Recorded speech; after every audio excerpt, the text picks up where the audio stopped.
आपका सवाल आ रहा था कि राजफेड रजिस्ट्रेशन यानी किसान सरकारी खरीद पर फसल बेच सके उसके टोकन कैसे काटने हैं, इस पर बात कीजिए। तो चलिए फाइनली आज की वीडियो में इसके बारे में बात करते हैं। यहाँ पर मैं आपको पहले ही बता चुका हूँ कि अगर अब इस बार किसान अगर सरकारी खरीद पर फसल बेचता है तो काफ़ी बड़ा फायदा है। और वो चीज़ किसानों को भी पता है। मान लीजिए मूंगफली का रेट लेते हैं तो 1 क्विंटल के पीछे 2 से 3 हज़ार रुपये का फायदा किसान को मिलेगा। जहाँ एक तरफ सरकार दावा करती है कि MSP पर यानी फिक्स प्राइस पर सरकारी खरीद पर ये फिक्स रेट है तो किसान को इतना फिक्स रेट मिल जाएगा, लेकिन हकीकत ये है कि किसान वहाँ पर फसल बेच ही नहीं सकते। सबसे पहले बात करते हैं टोकन की। अगर किसान को फसल बेचनी है सरकारी खरीद पर तो पहले टोकन कटवाना होगा। टोकन 3 दिन चले, 3 दिन में 2 दिनों में एक भी टोकन नहीं कटा। मैं यहाँ पर बताऊँ, एक दिन थोड़ी सी टाइम साइड चली थी तो मैंने 8 टोकन काटे हैं। और अगर आप एक मित्र के उसका है तो आप भी कमेंट सेक्शन में बताइए आपने कितने कितने टोकन काटे। किसी ने 8, किसी ने 5, किसी ने 2।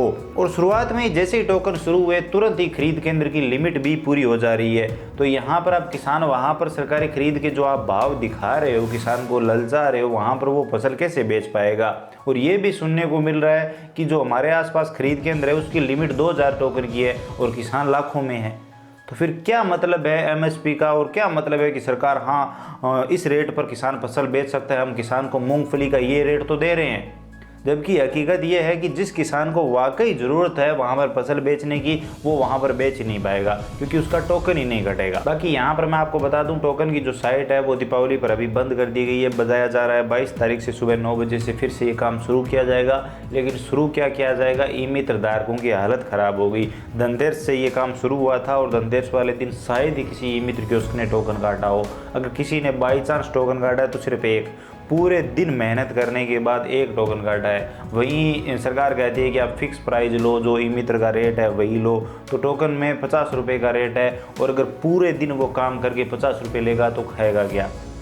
वहीं मुझे पता है ई मित्र धारकों ने रेट ज़्यादा लिए हैं, लेकिन वो क्या करें, मजबूरी है। पूरे दिन मेहनत करने के बाद एक टोकन बाई चांस कटा तो कटा, नहीं तो नहीं कटा। हमसे उस दिन एक भी नहीं कटा था और पूरे दिन कंप्यूटर से पलक नहीं झपकाई थी, ये हालत थी।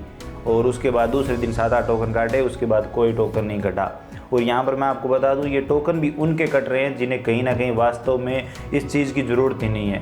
लेकिन जो वाकई किसान है और जिसके खेत में वो फसल हुई है, उनमें से बहुत कम किसान ही वहाँ तक पहुँच पाएंगे, बहुत कम किसान की फसल ही वहाँ पर बिकेगी। और जैसा कि आप सभी को पता है, टोकन कटने के बाद भी ये कन्फर्म नहीं है कि 100% आपकी फसल की तुलवाई हो जाएगी। वो लॉटरी सिस्टम है या फिर हो सकता है आपकी फसल में कोई कमी कर दी जाए। इस तरह से बहुत सारे किसानों को बहुत सारी दिक्कत आने वाली है। रही बात पंजीकरण की कि टोकन कैसे काटना है, तो इससे संबंधित काफ़ी सारे वीडियो हमने बना रखे हैं। काफ़ी सारे वीडियो आपको यूट्यूब पर मिल जाएंगे। वही सेम प्रोसेस है, थोड़ा सा बदलाव किया गया है, वो मैं आपको बता देता हूँ। इस बार जन आधार कार्ड से OTP भेजा जा रहा है, तो किसानों को ये फ़ायदा रहेगा कि अगर by chance Jan Aadhaar card में मोबाइल नंबर लिंक नहीं है तो वो तुरंत लिंक करवा सकते हैं और टोकन कटवा सकते हैं। बाकी पीछे के सालों में आधार कार्ड से OTP भेजा जाता था, तो आधार कार्ड से या तो फिंगरप्रिंट लिया जा सकता था या फिर OTP भेजा जा सकता था। लेकिन अभी वो सिस्टम हटा दिया है। अभी आप जन आधार कार्ड से OTP भेजेंगे और जन आधार कार्ड से ही सारा काम हो रहा है। जन आधार कार्ड से बैंक डिटेल वगैरह हमेशा आती है और वही से आ रही है। अगर किसी की बैंक डिटेल जन आधार में अपडेट नहीं है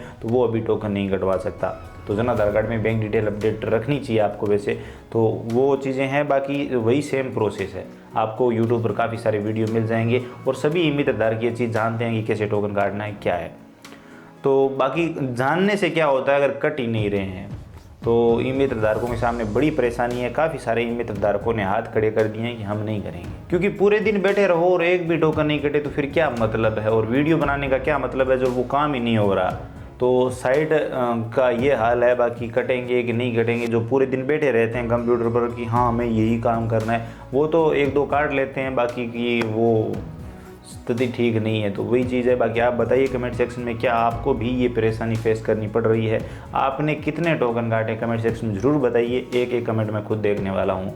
बाकी आपको क्या लगता है, क्या सरकार जो ये घोषणाएं कर रही है कि हाँ वादे कर रही है कि इतना फिक्स प्राइस किसान को मिल रहा है, हम MSP पर दे रहे हैं, क्या वाकई वो किसान को प्राइस मिल रहा है?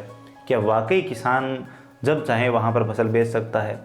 जब चाहे छोड़ो, सरकार जब खरीद रही है तब बेच सकता है? वाकई मतलब ये टोकन काट सकता है, कटवा सकता है किसान आसानी से? इतनी सुविधा है?